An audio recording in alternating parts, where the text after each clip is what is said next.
We are now on our update on how things have been going in the raid. It's been a long time coming, since it's practically been a couple of weeks since we have checked the results of the raid. And this is a good timing because we are about to end the week after the balance tuning hit, right? Because last week we had the weekly balance tuning patch with these expected changes to the specs. Of course, most of the nerfs were rather irrelevant except for one, which was the nerf to Discipline Priest, and then when it came to buffs, we had some relevant buffs to specs like Arcane Mage, specs like Frost DK, like Balanced Druid, Elemental Shaman, Enhancement Shaman as well. So it would have been too early to check right after the reset happened, because we needed to give time for players to get in the raid and test all of these changes. So if we are to look compared to last week, the changes in this past week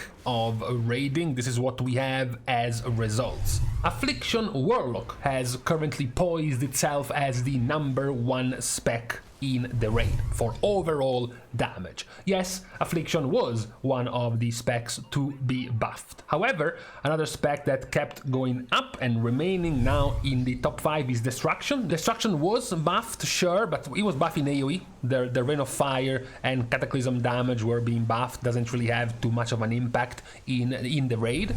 Frost Death Knight now makes the last one in the top 5 of results. Now their buff, their almost 6% buff, was just for Deathbringer, so it's not that it was the whole of the spec. But hey, what's good is that right now, if you look at the damage rankings and you were to check, for example, just for Frost DK was already playing with Deathbringer. Most of the fights, most of the logs are with Frost being Deathbringer, so this buff went for them in their already played hero talent, which is very good for them, and now they are performing very well. What went somewhat in an opposite direction was Fire, because Fire was also buffed in this last reset, but it was Frost Fire to be buffed. And if we give them the same treatment as Frost DK and we look at the logged Fire mages, we can see that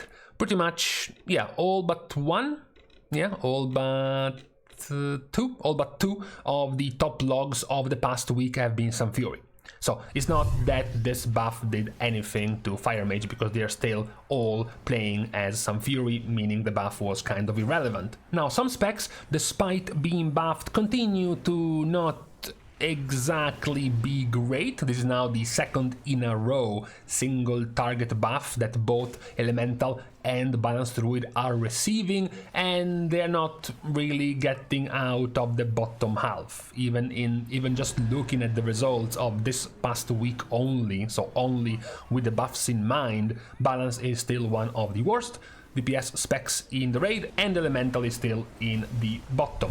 Enhancement was also buffed, to be fair, since they are not doing that well recently, but much like Fire Mage, what was buffed for Enhancement was Tempest. Tempest is traditionally the more AoE type of build for Enhancement, especially since the last part of Season 1, where Stormbringer was nerfed so much that Enhancement started going totemic in the raid, and now it has remained the main way to play. All of the logs pretty much, except for one, which is Sprocket, so absolutely pure single target now. Outside of that, totemic remains the main way to play. Now it's interesting to see that right now there is practically a block in the middle, a divider between the top specs and the bottom specs, which is all 3 mage specs combined: Arcane, Fire and Frost. Now, given of course their popularity elsewhere, like for example being meta in Mythic Plus and also being meta, for example, since the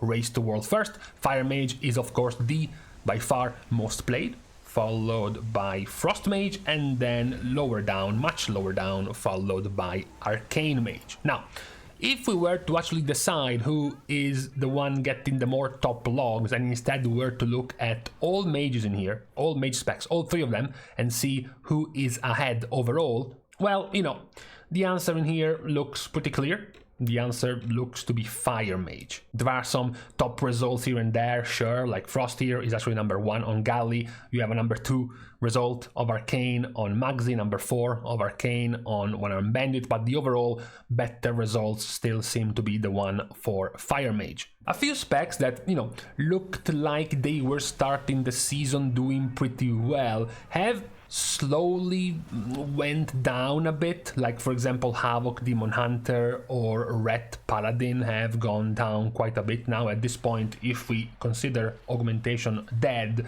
then Ret Paladin has been the second least performing spec so far in the raid, which is, as usual, considering the usual very high popularity of Red, continues to be very, very interesting of a situation. Now, these logs are being affected as usual whenever we go through these by the amount of logs you have boss by boss. At this point, our block seems to be Magzi, since these logs are pretty few at the moment when it comes to Magzi. Like for example, Frost Mage is here, second best spec on Magzi, sure, but there's like two guys actually logging as Frost Mage so far on Magzi. Where you have more logs and it start to be a bit more relevant when you start getting into the thousands of logs is One Armed Bandit at the moment. It is a fight that usually doesn't favor too much melee specs that don't have too many ways to do 2 target damage, because the boss will be close to at least one of the adds, or good execute damage for the last phase of the boss, or simply spread AoE, spread dot cleave kind of damage. So specs like both of the warriors, for example, the Havoc Demon Hunter, as well as the Announcement Shaman are not doing too well. Of course, we can kind of discard the BM Hunter because usually they have the cack job of having to go at the bottom and deal with the coins, which is going to normally lower your overall damage by a lot when it comes to BM Hunter. It is interesting though to see so far, at the very least, these we could say like under the radar kind of specs being warlocks, because since the beginning of this tier most of the top comms, top guilds only run a single warlock, which is the, it's sign language for saying they don't really do that good of a damage profile. We just want them in for gate and for Hellstone, that's it. Even their popularity right now, you have Destro, which has been the most popular one, which isn't even in the top 5 of specs, and it's been at the moment beaten by Affliction, and it has been for a few weeks. If you look at the overall damage in terms of top rankings of all the warlocks, good fight for Destro warlocks to cheat in Cauldron, where they can havoc one of the bosses and then single target the other one. So that's an easy win for Destro. Spread adds is a pretty good way of dealing damage for Affliction. Single target, I know it seems weird to call Styx single target, but at this point adds die so quickly that Styx has become a borderline single target fight. Continued in more single target on Sprocket, more spread adds, and now it's Affliction that's the best one. At best you will have one add spawning on Magzi, benefiting the Havoc playstyle of Destro, finishing off with Galliwix. So, at the very least, it's pretty nice to have this kind of spread if you are, an entire class willing to play all specs. It's not like we just saw for Mage, for example, where it's primarily just one spec. In this case, there is definitely more variance depending on which damage profile is your spec good at. I think this would be the ideal situation you would want to have your DPS specs in. For example, if you were a rogue, right? Maybe Sub is good at 2 to 3 target cleave fights, Assassination is good at pure single target, and Outlaw is good at very large AoE type of fights. So you just swap depending on the fight. That would be the ideal situation for most of the DPS classes, I think. And Warlock right now is doing it the best. Amongst all of the DPS classes right now, they are the ones that can swap depending on the damage style of the fight. However, for this week, the biggest news, of course, hasn't been really the damage. Yes, we have seen the growth of Affliction, of Devastation, the post-buff Frost Decay. However, where we get our bigger news is with healers. Now this seems somewhat familiar to what we checked last week. That's true. That's because we are still checking the results over the course of 2 weeks. So we are still counting the pre-balance tuning of this last reset. However, if we shrink this to only 1 week, the gap starts to be significantly smaller because, for example, in the past couple of weeks, the gap from the average disc priest to the average highest, which I think is, yeah, they are both very even, 2,644,000 versus 2,818,000. It's about 180,000 HPS gap. If you look at the past week only, the gap now is 2,734 to 2,635. So it's 100,000. So you lost 70k out of 170 in just a week. Even if we check the last day of raiding, they are much closer. In fact, they are practically even with the other two of the other specs. This is the, the effect of the balance tuning, which is more visible if we go back the entire tier and we look for basically the past couple of weeks.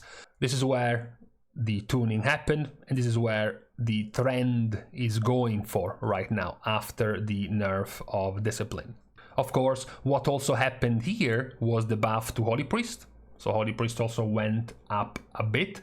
You also technically had the buff to Holy Paladin as well, which is why they went up a bit. It's definitely now more visible, the change in the performance of Discipline Priest since the tuning, with the goal, of course, to make them practically more or less at the same level as the other healers, which will also continue to happen, of course, as the raids get easier. Both the stacking 3% healing and damage buff we are getting in the raid, plus the nerfing of the bosses. As you do more healing combined with the bosses doing less damage, the result is that you will have less need for burst.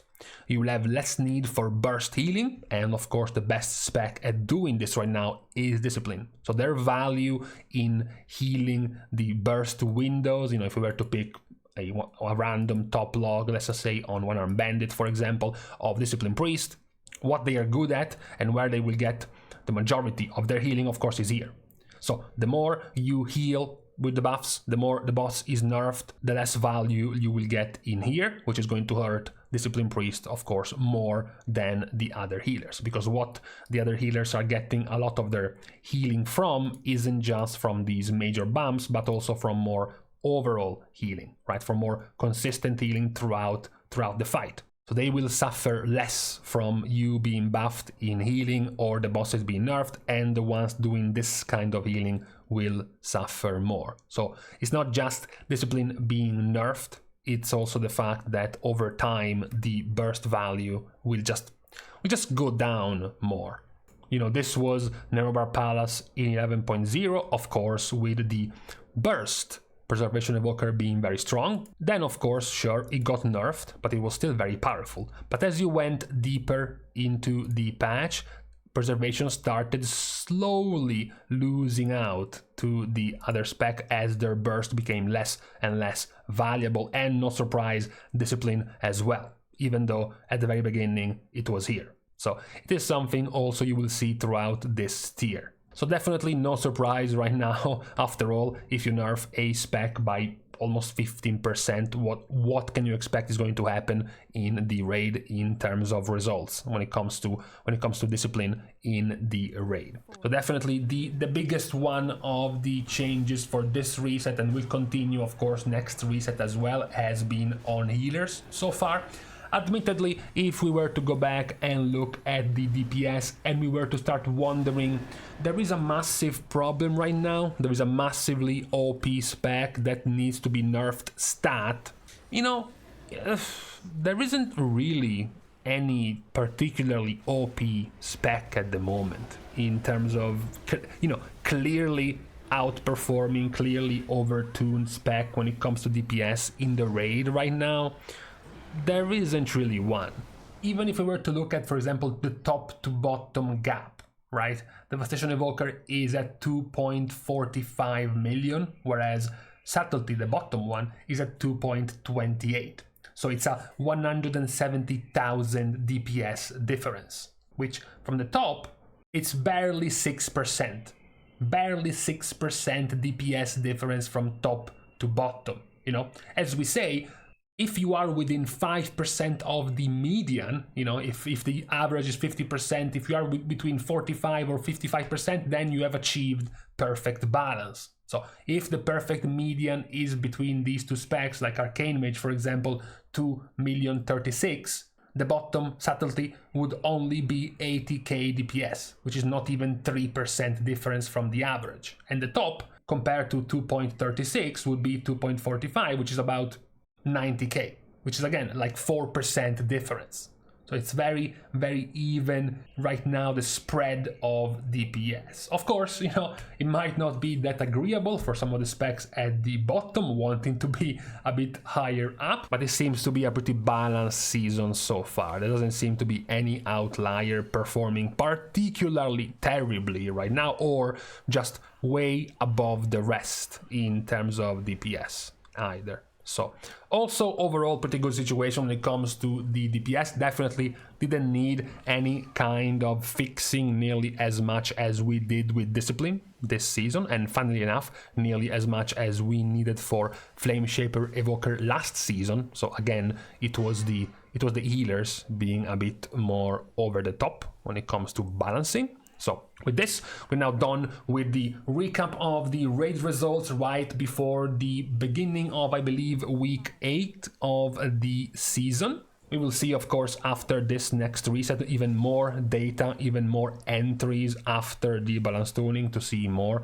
of the completed results after these specs have been changed by the tuning. And I was about to say, and with the release of 11.1.5, so the more changes, the more balance tuning and the bunch of different spec reworks we are getting, only to realize 11.1.5 is actually bringing us nothing like this. We actually have no balancing whatsoever in this upcoming patch. So I guess we continue as scheduled. So with this done and said, we can now leave each other on this Tuesday. We're starting as usual the goodbyes by thanking everyone for having watched the video, together with, of course, everyone else who's been supporting completely for free by liking and commenting down below, as well as subscribing to the channel itself. Now, with these things out of the way, thank you guys again for watching. See you guys tomorrow, and in the meantime, okay, it's fine. It's sunny, you know, it's very sunny and clear skied, but you know, the spring breeze is still there. It's still kind of chilly.